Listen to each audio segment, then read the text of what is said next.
வணக்கம், முருகேஷ் கமல். இந்த வீடியோவில் வாரி எனர்ஜிஸ் இந்தியாவில் one of the leading solar panel manufacturer. ஒரு 15 gigawatt solar panel manufacturing capacity வச்சுருக்காங்க. ஸோ அது மட்டும் இல்லாமல் க்ரீன் ஹைட்ரோஜன்லேயுமே ஒரு நல்ல ப்ரெசன்ஸ் கொடுக்கணும் அப்படிங்கிற முயற்சியில் ஈடுபட்டுருக்காங்க. ஸோ வாரி எனர்ஜிஸோடைய பிஸ்னஸ் மாடல் Q3 ரிசல்ட் எப்படி இருக்குது, அது மட்டும் இல்லாமல் Q3 மேனேஜ்மெண்ட் கமெண்ட் என்னங்கிறத டீட்டெயிலாக இந்த வீடியோவில் பார்க்கலாம். ஃபஸ்ட்டு வாரி எனர்ஜிஸ் 1990 மிஸ்டர் ஹிதேஷ் சைமன்லால் தோஷி அப்படிங்கிறவரால் ஆரம்பிக்கப்பட்டது. இப்போவுமே மிஸ்டர் ஹிதேஷ் சைமன்லால் தோஷி தான் சேர்மன் அண்ட் மேனேஜிங் டைரக்டராக இருக்கார். ஸோ வாரியினுடைய பிஸ்னஸ் மாடல் ஆர் ப்ராடக்ட்ஸ்ன்னு பார்த்தோன்னா மெயின் ப்ராடக்ட்னு பார்த்தோன்னா சோலார் மாடியூல், அதாவது சோலார் PV மேனுஃபேக்சரிங்கிறாங்க. ஸோ சோலார் மாடியூல் ப்ரொடக்ஷன், இது மட்டும் இல்லாமல் solar engineering, procurement and construction. So நம்ம சோலார் பிளான்ட்டுன்னு கேட்டோம்னா கஸ்டமைஸாக நம்மளுக்கு பண்ணி கொடுப்பாங்க. அது மட்டும் இல்லாமல் நம்ம வீட்டுக்கு இல்லைனா ஆஃபீஸுக்கு எந்த மாதிரி சோலார் ப்ரொக்யூப்மெண்ட் இருந்தாலுமே ரெக்யூர்மெண்ட் இருந்தாலுமே நம்ம ரெக்யூர்மெண்ட்டுக்கு ஏற்றாப்புல கஸ்டமைஸ் பண்ணி கொடுப்பாங்க. ஸோ அதான் solar engineering, procurement and construction. அது மட்டும் இல்லாமல் power generation, solar panel install பண்ணி அதிலிருந்து பவருமே ஜென்ரேட் பண்ணிகிட்டு இருக்காங்க. அது மட்டும் இல்லாமல் green hydrogen. So green hydrogen ஒரு அல்டர்னேட் ஃபியூவலாக அப்கமிங் இயர்ஸில் வர்றதுக்கான ஒரு பெரிய வாய்ப்பு இருக்குது. ஸோ அதுலேயுமே இவங்க ப்ரெசன்ஸ் இருக்குது. ஸோ ஃபஸ்ட்டு க்ரீன் ஹைட்ரோஜன் அப்படிங்கிறது என்னென்னு பார்த்துடலாம். ஸோ க்ரீன் ஹைட்ரோஜன் அப்படிங்கிறது LPG அண்ட் CNG மாதிரி ஒரு கேஸ் தான். ஸோ ரினியூவபிள் சோலார் ஆர் விண்டு ரினியூவபிள் சோர்ஸ்லேருந்து எலக்ட்ரிசிட்டி ஜென்ரேட் பண்ணி அது எலக்ட்ரோலைசர் அப்படிங்கிற ஒரு ட்ரான்ஸ்ஃபார் மாதிரின்னு வச்சுக்கலாம். கிட்டத்தட்ட அதில் அந்த எலக்ட்ரிசிட்டியை ட்ரான்ஸ்ஃபர் பண்ணி ஸோ அதனுடைய வாட்டர் சேர்த்து ஒரு ப்ராசஸ் பண்ணாங்கன்னா அதிலிருந்து கிடைக்கிற அவுட்புட் வந்து ஹைட்ரோஜனாக இருக்குது. ஸோ அந்த ஹைட்ரோஜனை வந்து நம்ம இண்டஸ்ட்ரி, ஷிப்ஸ் அண்டு டிரான்ஸ்போர்ட்டேஷனுக்கு யூஸ் பண்ணிக்கலாம். ஸோ அசோக் லேலாண்ட் கூட இப்போ ஒரு க்ரீன் ஹைட்ரோஜன் பஸ் வந்து ரீசெண்டாக ரெடி பண்ணி லான்ச் பண்ணியிருந்தாங்க. ஸோ இந்தியன் ஆயில் கார்பரேஷன் கூட அந்த பஸ்ஸை வாங்கி யூஸ் பண்ணிகிட்ருக்காங்க அப்படிங்கிற மாதிரி நியூஸில் பார்த்தேன். ஸோ க்ரீன் ஹைட்ரோஜன் அப்படிங்கிறது ஒரு renewable source of fuel. So upcoming இயர்ஸில் க்ரீன் ஹைட்ரோஜன் ஒரு அல்டர்னேட் ஃபியூவலாக இருக்கும் அப்படிங்கிற மாதிரி எக்ஸ்பெக்ட் பண்ணுறாங்க. ஸோ இவங்க வந்து ஒரு 300 மெகாவாட் எலக்ட்ரோலைசர் அவார்டு வந்து செக்யூர் பண்ணியிருக்காங்க ப்ரொடக்ஷன் லிங்க் இன்சென்டிவ் ஸ்கீம் வழியாக. அதெல்லாம் டீட்டெயில்டாக அப்கமிங் ஸ்லைட்ஸில் பார்க்கலாம். ஸோ ஃபஸ்ட்டு இவங்களுடைய மேஜர் பிஸ்னஸ்ன்னு பார்த்தோம்னா சோலார் பேனல் மேனுஃபேக்சரிங் தான். ஸோ சோலார் பேனலில் பார்த்தோம்னா மெயின் காம்போனன்ட்ஸ் வந்து இந்த சோலார் செல் அப்படிங்கிறது தான். ஸோ சோலார் செல் அப்படிங்கிறது வந்து மேஜராக வாரின்னு மட்டும் இல்லாமல் மெஜாரிட்டியாக இந்தியன் சோலார் பேனல் மேனுஃபேக்சர்ஸ் வந்து சைனாவிலேருந்து இம்போர்ட் பண்ணிகிட்டு இருக்காங்க. ஸோ சைனாவிலேருந்து இம்போர்ட் பண்ணுறதுனால ஒரே ஒரு ரிஸ்க் என்ன இருக்குன்னா, இஃப் இன்கேஸ் இந்தியாவுக்கும் சைனாவுக்கும் எதுவும் ட்ரேட் வார் மாதிரி எதுவும் வந்துச்சுன்னா maybe tariffs or trade ban நடக்கிறதுக்கான வாய்ப்பு ரொம்பவே இருக்குது. ஸோ இது ஒரு major threat solar panel manufacturing பிஸ்னஸஸ்க்கு. பட்டு வாரி வந்து சோலார் செல்லுமே இவங்க இன்ஹவுஸ், அதாவது இந்தியாவிலே மேனுஃபேக்சர் பண்ணுறதுக்கான பிளான்ட்டுமே ஒரு 5.4 ஜிகாவாட்டுக்கு கமிஷன் பண்ணி வச்சுருக்காங்க. ஸோ ஒரு 1.6 ஜிகாவாட் ஒரு 6 ஜிகாவாட் பிளான்ட் வந்து ஆன்கோயிங்காக போயிட்டுருக்கு. ஸோ வேலை நடந்துகிட்ருக்கு. ஸோ இந்த சோலார் செல் அப்படிங்கிறதுக்கு முன்னாடி இந்த ப்ராசஸில் தான் அந்த சோலார் செல் வந்து உருவாகுது. ஃபஸ்ட்டு வந்து கிறிஸ்டலைன் சிலிக்கான்லேருந்து இக்னெட் டு வேஃபராக கன்வெர்ட் ஆகுது. ஸோ வாரி வந்து இந்த இக்னெட் வேஃபரையுமே இம்போர்ட்டை வந்து சைனாவிலேருந்து வர்றதை கம்மி பண்ணணும் அப்படிங்கிறதுக்காண்டி இந்த இக்னெட் வேஃபருக்கான ஒரு 6 ஜிகாவாட் மேனுஃபேக்சரிங் பிளான்ட்டையுமே ப்ரொப்போஸ் பண்ணியிருக்காங்க. ஸோ FY 27 இந்த இக்னெட் வேஃபரையுமே வாரி எனர்ஜிஸ் வந்து இந்தியாவிலேயே மேனுஃபேக்சர் பண்ணுறதுக்கான வேலைகள் போயிட்டுருக்கு. ஸோ சோலார் செல்ஸுமே இவங்க இப்போது ஒரு 5.4 ஜிகாவாட் வந்து மேனுஃபேக்சர் பண்ணிகிட்ருக்காங்க. அது மட்டும் இல்லாமல் ஒரு 6 ஜிகாவாட் வந்து ப்ரொப்போஸ் பண்ணியிருக்காங்க. ஸோ வேலை நடந்துகிட்ருக்கு. ஸோ அதுக்கு முந்தின ரா மெட்டீரியலான இங்கட் டு வேஃபருமே ஒரு 6 ஜிகாவாட்டுக்கான பிளான்ட் வந்து கமிஷன் ஆகிட்டுருக்கு. ஸோ FY 26 to 27 அந்த இயரில் வந்து இந்த 2 பிளான்ட்டுமே ஃபுல் அண்ட் ஃபுல் கமிஷன் ஆயிரும் அப்படிங்கிற மாதிரி தான் மேனேஜ்மெண்ட் சைட்லேருந்து கமெண்ட் கொடுத்துருக்காங்க. ஸோ சோலார் PV செல், அதாவது இந்த செல் மேனுஃபேக்சரிங்லையுமே வாரிக்கிட்ட தான் ஹையஸ்ட் கெப்பாசிட்டி இருக்குது, ஒரு 5.4 ஜிகாவாட். ஸோ காம்படிட்டர்ஸ்ன்னு பார்த்தோன்னா 2 to 4 அப்படிங்கிற ரேஞ்சில் தான் இருக்குது. ஸோ இவங்களுடைய ப்ராடக்ட்ஸ்ன்னு பார்த்தோம்னா சோலார் பேனல்ஸ். ஸோ இதெல்லாம் தான் அவங்களுடைய different types of solar panels. அது மட்டும் இல்லாமல் இன்வெர்டருமே இவங்ககிட்ட இருக்குது. And engineering and procurement and construction சைட்லேயுமே கிட்டத்தட்ட ஒரு 1.9+ ஜிகாவாட் வந்து இன்ஸ்டால் பண்ணி கொடுத்துருக்காங்க இப்போ வரைக்கும் சக்ஸஸ்ஃபுல்லாக. ஸோ இவங்க ப்ராடக்ட்னு பார்த்தோன்னா இந்த கேட்டகரியில் இருக்காங்க. Solar PV module, solar related product. So இந்த EPC and O&M, green hydrogen, battery and renewable power. So இதான் அவங்களுடைய பிஸ்னஸ்ஸு. ஸோ ரெவன்யூ பிரேக்கப்னு பார்த்தோம்னா solar photovoltaic modules manufacturing. So solar பேனல்னு வச்சுக்கலாம். ஸோ அது வந்து ஒரு 92.32% கான்ட்ரிபியூட் பண்ணுது. பார்த்தோம்னா ரெவன்யூன்னு பார்த்தோம்னா 10,522 கோடி. நெக்ஸ்ட்டுன்னு பார்த்தோம்னா இன்ஜினியரிங் ப்ரொக்யூப்மெண்ட் அண்ட் கன்ஸ்ட்ரக்ஷன் வந்து ஒரு 7.43%, 846 கோடி. நெக்ஸ்ட்டு பவர் ப்ரொடக்ஷன்லேருந்து ஒரு 28 கோடி, 0.25% ரெவன்யூ பிரேக்கப் இருக்குது. ஸோ மெஜாரிட்டி ஆஃப் தி ரெவன்யூன்னு பார்த்தோம்னா சோலார் PV மாடியூல்லேருந்து தான் எடுத்துகிட்டு இருக்காங்க. ஸோ ஒரு 92%. ஸோ ப்ரெசன்ஸ்ன்னு பார்த்தோம்னா ஒரு குளோபல் ப்ரெசன்ஸ் உள்ள பிஸ்னஸ் தான். இந்தியாவில் மட்டும் இல்லாமல் யூஎஸ்ஏலையுமே ஒரு சோலார் ஒரு 1.6 gigawatt solar panel manufacturing plant வந்து கமிஷன் பண்ணிட்டாங்க. ஸோ மிஸ்டர் ஹிதேஷ் சின்மலால் ஜோஷி தான் MD&M சேர்மன். ஸோ CFOன்னு பார்த்தோம்னா ஹிதேஷ் பிரஜீவன் மேத்தா.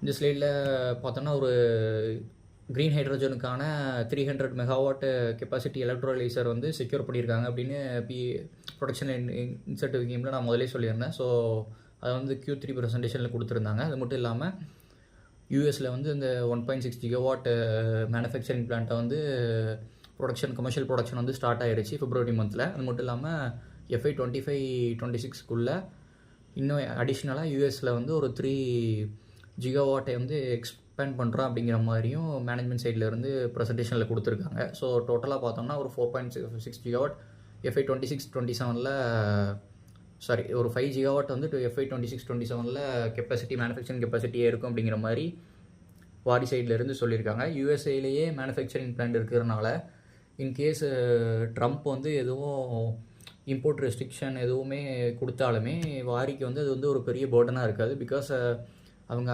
யூஎஸ்ஏலேயே மேனுஃபேக்சர் பண்ணுறதுனால அங்கே அவங்களுடைய ப்ராடக்டை வந்து சேல் பண்ணுறதுக்கான மார்க்கெட் ஸ்கோப் வந்து ரொம்பவே அதிகம். ஸோ வாரி சைட்லேருந்து ஒரு நல்ல டெசிஷன்.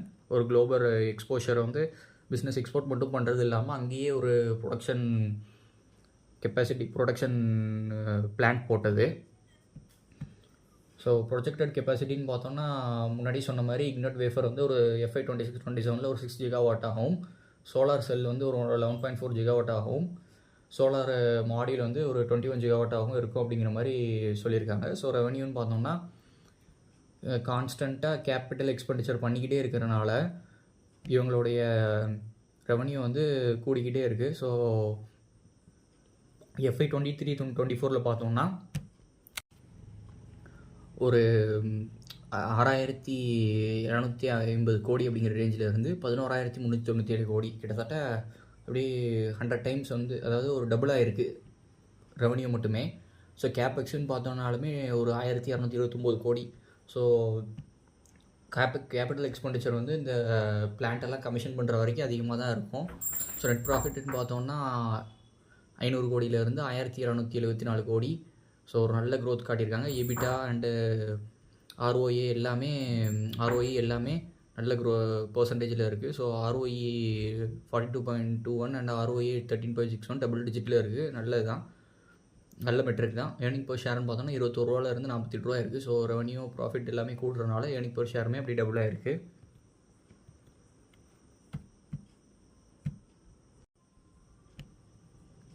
ஸோ இந்த கெப்பாசிட்டின்னு பார்த்தோம்னா சோலார் PV மாடியூல் ஒரு எக்ஸிஸ்டிங் பார்த்தோம்னா 13.3. ஸோ ப்ரொப்போஸ் பண்ணதுன்னா வரப்போகிறதுன்னு அர்த்தம். ஸோ 1.6 ஜிகாவாட் ஏற்கனவே வந்துடுச்சு. ஸோ இப்போ உள்ள கரண்ட் கெப்பாசிட்டின்னு பார்த்தோம்னா 15 ஜிகாவாட் கரண்ட்டாக சோலார் பேனல் மாடியூல் மட்டுமே ப்ரொடக்ஷன் கெப்பாசிட்டி இருக்குது. ஸோ டோட்டலாக பார்த்தோம்னா இன்னும் ஒரு 6 ஜிகாவாட் வந்து அடிஷ்னலாக அப்கமிங் இயர்ஸில் ஆட் பண்ணுறதுக்கான வேலைகள் நடந்துகிட்ருக்கு அப்படிங்கிற மாதிரி சொல்லியிருக்காங்க. சோலார் செல்லுமே பார்த்தோம்னாலுமே 5.4 ஜிகாவாட் வந்து கமிஷன் பண்ணிட்டாங்க. 6 ஜிகாவாட் வந்து அடிஷ்னலாக ஆட் பண்ணுற மாதிரியும், இக்னட் வேஃபர் நான் முன்னாடி சொன்ன மாதிரி இன்னொரு 6 ஜிகாவாட் அடிஷ்னலாக ஆட் பண்ணுற மாதிரி சொல்லியிருக்காங்க. ஸோ டோட்டலாக FY 26-27 PV மாடியூல் கெப்பாசிட்டின்னு பார்த்தோன்னா ஒரு 21 ஆகவும், சோலார் செல் கெப்பாசிட்டி பார்த்தோம்னா ஒரு 11.4 ஆகும். இக்னட் வேஃபர் ஒரு 6 GW ஆகும் இருக்கும். ஸோ இவங்க ரா மெட்டீரியல் இம்போர்ட்டை வந்து சைனாவிலேருந்து இந்த கெப்பாசிட்டி எல்லாமே கமிஷன் ஆகிருச்சுன்னா கான்ஸ்டண்ட்டாக ரெடியூஸ் பண்ணிடுவாங்க. ஸோ இவங்களுக்கு ஒரு ரா மெட்டீரியல் ப்ரொக்யூப்மெண்ட் ரிஸ்க் அப்படிங்கிறது ரொம்பவே கம்மியாயிரும். ஸோ கரண்ட் கெப்பாசிட்டின்னு பார்த்தோன்னா இது ஜூன் 2024 டேட்டா தான் இதில் ஷோ ஆகிருக்கு. ஸோ மேபி இது ஸ்லைட்லி சேஞ்சஸ் இருக்கலாம். ஸோ எல்லாமே அதானி முந்திரா ரினியூ பவர் அப்படிங்கிற எல்லாமே சிங்கிள் டிஜிட்டில் இருக்குது. ஸோ 4000 மெகாவாட்ஸ் அப்படின்னா 4 ஜிகாவாட்டாக இருக்குது. ஸோ வாரி மட்டும்தான் கிட்டத்தட்ட டபுள் டிஜிட்டில் 12 ஜிகாவாட் அப்படிங்கிற ரேஞ்சில் ப்ரொடக்ஷன் கெப்பாசிட்டி வச்சுருக்காங்க. So one of the largest solar panel producing company in India. So competitor எல்லாமே சிங்கிள் டிஜிட்டில் இருக்கையில் வாரி மட்டும் டபுள் டிஜிட்டில் இருக்கிறது மட்டும் இல்லாமல் ஸ்ட்ராங்காக கேபெக்ஸ்க்கான எல்லா வேலைகளுமே பார்த்துட்டு இருக்காங்க. இது ஒரு நல்ல அட்வான்டேஜ் இந்த கம்பெனிக்கு. சப்சிடரிஸ்ன்னு பார்த்தோம்னா மெயின் சப்சிடரின்னு பார்த்தோன்னா வாரி ரினியூவபிள் டெக்னாலஜி லிமிடெட் ஒரு 148 கோடி ரூபா ரெவன்யூ கான்ட்ரிபியூட் பண்ணுறாங்க. ஸோ வாரி ரினியூவபிள் டெக்னாலஜிஸ் இதுதான் இந்த solar engineering procurement and construction business. So அது வந்து அந்த டிவிஷன் வந்து வாரி டெக்னாலஜி லிமிடெட் கீழே வரும். ஸோ ஒவ்வொரு செக்மெண்ட்டுக்குமே தனித்தனியாக சப்சிடரி வந்து க்ரியேட் பண்ணிட்டாங்க. ஸோ மாடுலுக்கு ஒன்று, ரினியூவபிள் பவருக்கு ஒன்று, ஹைட்ரோஜனுக்கு ஒன்று, இபிசிக்கு ஒன்றுங்கிற மாதிரி. ஸோ மேஜராக எல்லா இதுலேயுமே 100% ஷேர் தான் வச்சுருக்காங்க. ஸோ இதுதான் அதனுடைய சப்சிடரி டீட்டெயில்ஸு. ஷேர் ஹோல்டிங் பேட்டர்ன்னு பார்த்தோம்னா போஸ்ட் ஐபிஓவில் ப்ரீ ஐபிஓவில் பார்த்தோம்னா ப்ரொமோட்டர் கையில் ஒரு 72% இருந்திருக்கு. ஸோ போஸ்ட் ஐபிஓன்னு பார்த்தோம்னா ஒரு 64%, எஃப்ஐ ஒரு 2.2%, டிஐ ஒரு 3% அண்ட் பப்ளிக் ஒரு 30% வச்சுருக்காங்க. ஸோ ப்ரொமோட்டர் கிட்ட ஒரு 64.3% ஷேர் வந்து ஹோல்ட் பண்ணிகிட்டு இருக்காங்க. இதுவுமே ஒரு நல்ல விஷயமாக தான் பார்க்கணும். ஸோ மார்க்கெட் கேப்னு பார்த்தோம்னா 60,442 கோடி. ஒரு mid cap category stock. Book வேல்யூன்னு பார்த்தோம்னா 169. ஸோ முதல்ல பார்த்த மாதிரி ROE அண்ட் ROC ரெண்டுமே டபுள் டிஜிட்டில் இருக்குது. ஃபேஸ் வேல்யூன்னு பார்த்தோம்னா 10. ஸோ கரண்ட் மார்க்கெட் ப்ரைஸ்ன்னு பார்த்தோம்னா வெள்ளிக்கிழமை க்ளோஸ் ஆனது 2104 அப்படிங்கிற ரேஞ்சில் க்ளோஸ் ஆகிருக்கு. ஸோ ப்ரைஸ் டீட்டெயில்ஸ் வந்து டெக்னிக்கல் சார்ட்டில் டீட்டெயிலாக பார்க்கலாம். எஃப்ஐ அதாவது பேலன்ஸ் ஷீட் வந்து ஃபைனான்ஷியல் இயர் 23-24 இருக்குது. ஸோ பாரோயிங்ஸ்ன்னு பார்த்தோம்னா ஒரு 316 கோடி, ஒரு 102 கோடி ஷார்ட் டர்மாகவும் ஒரு 214 கோடி லாங் டர்மாகவும் இருக்குது. So cash and cash equals பார்த்தோன்னா ஒரு 3778 crore இருக்குது. ஸோ டெப்டோ பேலன்ஸ் ஷீட்டுன்னு பார்த்தோன்னா ரொம்பவே கம்மியாக தான் இருக்குது. டோட்டல் இன்கம்னு பார்த்தோம்னா 66,860 கோடியிலேருந்து 11,630 கோடி. ஸோ முதலே பார்த்த மாதிரி ரெவன்யூ வந்து நல்லாவே இன்க்ரீஸ் ஆகிருக்கு. எக்ஸ்பென்சஸுமே 6,162 கோடியிலேருந்து 10,239 கோடியாக இருக்குது. ஸோ நெட் ப்ராஃபிட்னு பார்த்தோம்னா ஒரு 1,274 கோடியாக இருக்குது. ஸோ ஏர்னிங் per ஷேருமே கான்ஸ்டண்ட்டாக நெட் ப்ராஃபிட் இன்க்ரீஸ் ஆகிறனால இன்க்ரீஸ் ஆகிருக்கு. ப்ராஃபிட் மார்ஜின்னு பார்த்தோம்னா 11%, 11,632 கோடியிலேருந்து 1,273 கோடினா கிட்டத்தட்ட ஒரு 11% ப்ராஃபிட் மார்ஜின் இருக்கிற மாதிரி தெரியுது. ஸோ ஒரு டீசெண்டான மார்ஜின் தான். கேஷ் ஃப்ளோன்னு பார்த்தோம்னாலுமே இவங்க வந்து கான்ஸ்டண்ட்டாக கேபெக்ஸில் இன்வெஸ்ட் பண்ணிக்கிட்டே இருக்கிறதுனால கேஷ் ஃப்ளோ வந்து கேஷ் ரிசர்வ் வந்து கம்மியாக தான் இருக்கும். ஸோ 121 கோடி ரூபா. ஆப்ரேட்டிங் ஆக்டிவிட்டி, இன்வெஸ்ட்மெண்ட் ஆக்டிவிட்டியில் மெஜாரிட்டி ஆஃப் தி கேஷ் வந்து டிப்ளாய் பண்ணிக்கிட்டே இருக்கணும் கேபெக்ஸ் அதிகமாக இருக்கிறனால. So 121 crore end of the year வந்து கேஷ் ஃப்ளோ இருக்குது. டீசெண்டான கேஷ் ஃப்ளோ தான்.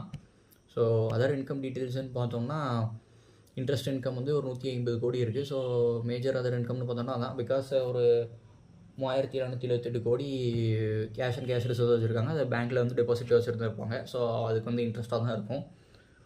ஸோ 2024 ரெவன்யூன்னு பார்த்தோம்னா India and out side India வந்து அவுட் சைடு இந்தியாவில் ஒரு 6,569 கோடியும், இந்தியாவில் ஒரு 4,821 கோடி. அவுட் சைடு இந்தியாவில் தான் ப்ரெசன்ஸ் அதிகமாக இருந்த மாதிரி இருந்தது. பட் இந்த Q3 பார்த்தோம்னா ஃபிகர்ஸ் அப்படியே மாறும். அது அப்கமிங் ஸ்லைட்ஸில் பார்க்கலாம். ஸோ Q3 இன்வெஸ்டர் ப்ரெசன்டேஷன் இது. So Q3 one of the major ஹைலைட்னு பார்த்தோம்னா இவங்களோட ஆர்டர் புக் பார்த்தோம்னா ஃபஸ்ட் டைமாக 50,000 crore கிராஸ் பண்ணியிருக்கு. ஸோ 26.5 ஜிகாவாட் வந்து ஆர்டர் புக்கு கரண்ட்டாக வச்சுருக்காங்க. ஸோ இது ஒரு நல்ல விஷயம். ஸோ 15 ஜிகாவாட் பேனல் மேனுஃபேக்சரிங் கெப்பாசிட்டியும் 5.4 ஜிகாவாட் செல் மேனுஃபேக்சரிங் கெப்பாசிட்டியும் இருக்குது. ஸோ ரெவன்யூ பிரேக்கப்னு பார்த்தோன்னா நான் சொன்ன மாதிரி Q3 வந்து இந்தியாவில் ஒரு 79%, ஓவர்சீஸ் அவுட் சைடு இந்தியா வந்து 21% கான்ட்ரிபியூட் பண்ணுது. ஸோ இந்த Q3 வந்து ஒரு அக்யூசிஷனுமே பண்ணியிருக்காங்க. எனல் கிரீன் பவர் அப்படிங்கிறத ஒரு 292 கோடி ரூபாய்க்கு அக்யூர் பண்ணியிருக்காங்க 100% ஷேர்ஸை. ஸோ இவங்களுடைய பிஸ்னஸ் என்னென்னா சோலார் அண்டு விண்மில்ஸ் மூலயமா ஜென்ரேட் ஆகிற பவரை வந்து சேல் பண்ணுறது. ஸோ பவர் ஜென்ரேஷன் பிஸ்னஸில் இருக்காங்க. ஒரு 640 மெகாவாட். ஸோ ஒரு 792 crore 100% ஆஃப் ஷேரை வந்து அக்யூர் பண்ணியிருக்காங்க.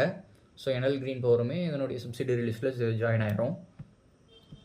ரெவன்யூ பிரேக்கப்னு ரெவன்யூன்னு பார்த்தோம்னா quarter on quarter Q3 compare பண்ணையில் ஒரு -3% ரெவன்யூ கம்மியாக இருக்குது. பட் ஈபிட்டா மார்ஜின் வந்து ஒரு 32%, ப்ராஃபிட் ஆஃப்டர் டேக்ஸ் வந்து ஒரு 35% க்ரோத் ஆகிருக்கு. இயர்னு பார்த்தோம்னா கிட்டத்தட்ட 100+% இன்கம் க்ரோ ஆகிருக்கு. ஈபிட்டா ஒரு 256% அண்ட் நெட் ப்ராஃபிட் ஒரு 215% க்ரோ ஆகிருக்கு. ஸோ FY22 ஆரம்பித்த இந்த க்ரோத் வந்து இன்னுமே இன்க்ரீஸ் ஆகிட்டே தான் இருக்குது. ஸோ இவங்களுடைய ஆர்டர் புக் வந்து இன்க்ரீஸ் ஆக இவங்களுடைய மேனுஃபேக்சரிங் கெப்பாசிட்டி இன்க்ரீஸ் ஆக இவங்களுடைய ரெவன்யூமே ஆட்டோமேட்டிக்காக இன்க்ரீஸ் ஆகும். ஸோ மார்ஜின்னு பார்த்தோன்னா ஒரு 22% மார்ஜின் Q3 இருக்குது அப்படிங்கிறத கொடுத்துருக்காங்க. ஸோ நெட் ப்ராஃபிட்னு பார்த்தோம்னா Q3 ஒரு கிட்டத்தட்ட 506 கோடி ரூபா நெட் ப்ராஃபிட் பண்ணியிருக்காங்க. ஸோ இபிட்டா மார்ஜின்னா 22%, நெட் ப்ராஃபிட் அதாவது ப்ராஃபிட் ஆஃப்டர் டேக்ஸ் மார்ஜின்னா ஒரு 14.30%. ஸோ க்ரோத்துன்னு பார்த்தோம்னாலுமே Q3 ஒரு நல்ல டீசெண்டான ஒரு சூப்பரான க்ரோத் வந்து காமிச்சிருக்காங்க. Q3 கான்காலில் மேனேஜ்மெண்ட் கமெண்ட்ஸ் என்னென்னா US பிளான்ட்டோடைய கமர்ஷியல் ப்ரொடக்ஷன் 1.6 GW வந்து ஸ்டார்ட் ஆகிருச்சு. ஸோ 53,000 crore ஆர்டர் வேல்யூ, ஒரு 26.5 GW. ஸோ க்ரீன் ஹைட்ரோஜனுக்கு எலக்ட்ரோலைசர் 300 மெகாவாட் வந்து செக்யூர் பண்ணியிருக்காங்க PLI ஸ்கீமில். ரா மெட்டீரியல் சப்ளைக்கு வந்து இப்போதைக்கு சைனா சைட்லேருந்து எந்த பேரியருமே இல்லை. நாங்கள் ரெகுலராக ரா மெட்டீரியல் வந்து இம்போர்ட் பண்ணிகிட்ருக்கோம் அப்படிங்கிற மாதிரி தான் சொல்லியிருக்காங்க. அது மட்டும் இல்லாமல் இந்த 26.5 GW ஆர்டர் புக் வந்து எவ்வளோ நாளில் டெலிவர் பண்ணுவீங்க, அதனுடைய இந்த 26.5 GW ப்ரைஸ் வந்து எப்படி ஃபிக்ஸ் பண்ணியிருக்கீங்க அப்படிங்கிற மாதிரி இன்வெஸ்டர் சைட்லேருந்து கொஸ்டின் ரைஸ் பண்ணியிருந்தாங்க. அதுக்கு மேனேஜ்மெண்ட் வந்து என்ன சொல்லியிருந்தாங்கன்னா, அப்போ உள்ள சோலார் மாடியூல் ப்ரைஸ் என்ன இருக்கோ அந்த இதை வச்சு நாங்கள் கொடுப்போம் அப்படிங்கிற மாதிரி சொல்லியிருந்தாங்க. இதுதான் Q3 மேஜர் கமெண்ட்ஸு மேனேஜ்மெண்ட் சைட்லேருந்து கொடுத்துருந்தது. இப்போது டெக்னிக்கல் சார்ட்டை பார்க்கலாம்.